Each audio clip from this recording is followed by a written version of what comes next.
Hi folks, Canadian Prepper here. So it's time for round 2 of the mistakes that preppers make and that I myself have made with respect to prepping over the years. Feel free to watch part 1 of the video that you can access through the link in the description. Let's get to it.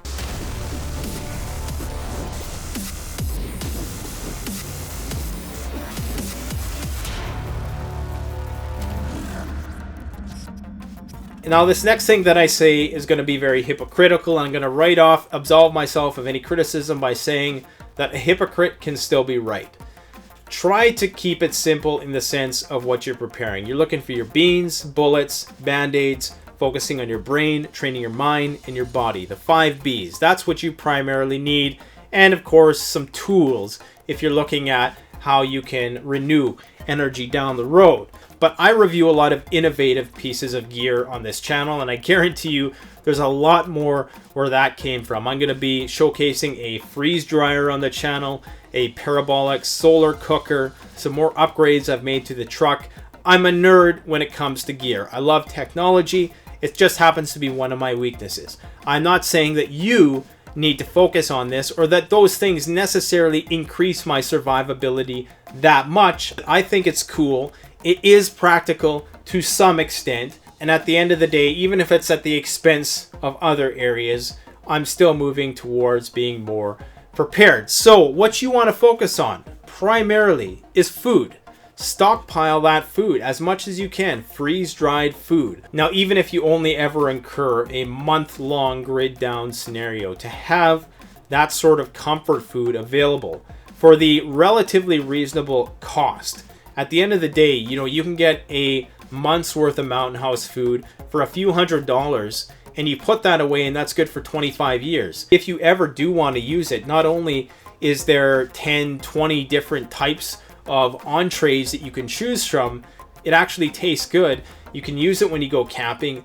I just eat it sometimes when I need a quick meal. Prepare on the security end of things. Make sure you have your firearms and your firearms training. Practice with them. Know your weapon. Have a great familiarity with stuff. You don't need 50 different types of guns. Again, if that's your thing, if you're into collecting guns, I'm not here to say bad, don't do that. Personally, I would rather have a few different types of guns in every class of gun, which I'm going to have a great familiarity with. So when I go to use that weapon, it becomes an extension of my body, as opposed to trying to pick and choose out of 50 guns which one I'm going to use when a crisis hits. There's an old saying, and I know that the Yankee Marshal doesn't agree with this saying, but you know what? Yankee Marshal isn't God. He doesn't know everything, but he does have a great channel. Go check him out. The saying is, fear the man who only has one gun because he knows how to use it. Now, that's the philosophy you should take. Familiarity, experience, and to some extent, yeah, you want to try to get some of the best technology, but don't get into this sort of stamp collecting mentality where you feel you got to have every possible gun and it's fueled by some paranoia that if you don't have it, you're going to be at a supreme disadvantage when the shit hits the fan. Keep it real. Stay focused on what's important. What's important is food, water, security, first aid, of course, having your training in all the various aspects, and of course, as I emphasize on this channel to death, taking care of your physical body. That's number 1. That brings me to the next mistake that most people make. It's not a mistake that I've made because I'm addicted to physical fitness. A lot of people don't spend nearly enough time on this thing. If there's anything that's going to kill you in life, it's probably going to be natural causes. And the way to prolong your life is to focus on physical fitness. I did a video entitled 1 hour of exercise is 3 more hours of life. I'll post a link to that video as well. Alright, so the next mistake that people make is focusing too much on tactical and flashy gear. Now, I've had my all-American prepper moments. We all have, and that's okay. Case in point. Now, I'm not totally discounting the tactical look. There is a time to not be the gray man. There are times when having an intimidating and official presence can actually be very advantageous, especially in terms of the uniformity of a group. Ethical Preparedness put this very simply when he made the point when he said that if you came across a group in a shit hits the fan scenario and they were all dressed in the same BDUs, they had all those aspects of uniformity, compare that to just a group of people who are all dressed differently and, you know, didn't really look that professional, which group would you be more intimidated by? Well, obviously, you're going to be less likely to mess with the group who looks like they're some kind of trained militia. Even if they're not, even if you just all are wearing the same thing, that could be a good defense, because some people might just assume that you have your crap together and you're probably less likely to be messed with. Now, that's when you have the numbers. That's not always going to be the case if you're a lone wolf. So yes, there is a time for the gray man. You don't want to stand out like a sore thumb. Now, another example to explain this in really simple terms is I had a homeless friend. I shouldn't really call him a friend. He was more of an acquaintance that I knew through various means. And this individual chose the life of the street. He probably could have, you know, had a job and done all the rest, but for whatever reason, he chose the life of the street. There's a lot, I'm going to say right off the bat, that there's a lot of people that you see on the street who are probably very intelligent people. Never ever underestimate or prejudge a person just because they're homeless. Probably a lot more complex than the average gangbanger out there. Anyways, so this guy chose to live the life on the street. Now, knowing this guy and being a prepper, I offered to get him a new backpack. I wanted to get him, like, you know, bug out bag, tactical 511 type backpack. And he was like, whoa, no, you can't do this. I don't want it.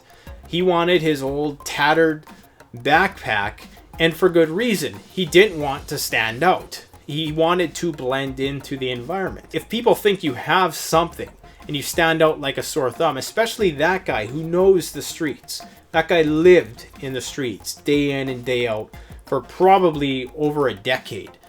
And I mean, if that's not proof enough of the gray man principle, I don't know what is. And all the gray man is, it's the chameleon principle. You want to blend in to your surroundings. So blending in my town might be a lot different than blending in your town. My town, half the people drive trucks. So when I drive a truck, I blend in. You go to Japan and you drive a truck, you're going to stand out like a sore thumb. So the gray man isn't the same everywhere. It's about blending into your surrounding. It's about not being remembered. It's about not standing out. And it's about people's eyes and all of their senses just quickly passing over you. That means scent discipline. That means light discipline. That means wearing clothing which is not going to stand out, which is not going to cause people to look twice at you. There's a lot of videos on YouTube that talk about the gray man principles. Just type in the gray man prepping on YouTube and you can get a wealth of information. So try to steer away from the tactical unless you and perhaps your group have some sort of strategy on how you're actually going to implement it. Last but absolutely not least, what you want to focus on is real world experience. If you're not physically, emotionally, and mentally prepared in all the ways that you need to be, then it doesn't matter how sophisticated the gear you have, you're not going to be able to keep control over yourself to use it when those situations hit. So different forms of stress inoculation training in which you condition yourself to deal with high stress situations. When you have that adrenaline, if you're a person who struggles with adrenaline, most people struggle to manage that fight or flight response. So exposing yourself within reason to those sort of environments and those sorts of situations to give yourself practice, to train your nervous system to deal with those situations is going to be absolutely crucial. Now, I'm not saying you got to go and, you know, walk through the hood and with $100 bill taped to your forehead and just see what happens. I'm just saying that don't shy away from confrontation. You know, try to learn assertiveness, and learning how to manage your emotions in those respects is going to definitely translate in a crisis situation to some extent. You're never going to be fully calm and collected in a crisis situation. Maybe there's the rare few John Wayne types out there who actually are. Personally, I'm not one of those people, but we constantly have to keep working at these things. Mentally, the same thing follows. The more training you have, the less likely you have to be at the whim of your reflexes and your reactions. Actually, I should say that the more training you have, the more finely tuned your reflexes are going to be. So focus on training. Focus on acquiring the knowledge. Gear is great in some respects because with most pieces of gear, there's a certain body of knowledge that surrounds using that piece of gear. So gear is great so long as you go out and you use it and you fail with it. Physically, once again, you want to make sure that your body is in tip-top shape. There's no sense packing a 60-pound bug-out bag if you're only going to be able to carry it through a block. And if you seriously think that you're going to be able to carry that bug-out bag through the forest where there is no trail, then you are sadly mistaken. I can tell you that much. You're probably going to get 50 meters at best before taking a break and wanting to give up. Another big mistake, and this is probably projected on this channel a lot because I don't bring my family into the preparedness thing too much because I don't necessarily want to force it on them, although I do bring it in controlled amounts, is if you are a family person, focusing too much on the lone wolf aspect. And like I say, I'm still in the infancy of prepping, so I'm still branching out into incorporating more family procedures into my preparedness planning, because that's the reality. You're not just gonna bug out with your own bug out bag and abandon your family, or most people don't have that idea in mind necessarily, but they just presume that their family members are going to be able to amass what they need. So make sure that you're preparing not only for yourself but for your own family, and maybe put aside some provisions as well for some of those people who you have an intuition are going to be knocking on your door. Because, you know, what are you going to do in that scenario? You can only push away so many people before it becoming a security risk. Remember, there's safety in numbers. If you're a prepper and you have the resources, it's probably in your best interest to set aside some provisions for people who you perhaps know are not preppers, but who you know might be assets to your group if and when the shit hits the fan. So with that, I want to thank you guys for watching today. I hope you found this useful. Stay tuned. We got a barrage of videos coming on this channel. We got a wave of gear reviews coming out. So I'm going to probably upset a lot of the haters who don't like to see innovative gear that nobody else shows on their YouTube channels. And they're so put off by the fact that I'm not putting out a ramble video 3 times a week. Just be patient. There'll be a hell of a lot more of those type of videos in the future. Thanks for watching. Don't forget to show your support for the channel by liking the video, sharing, commenting, subscribing, all that good stuff.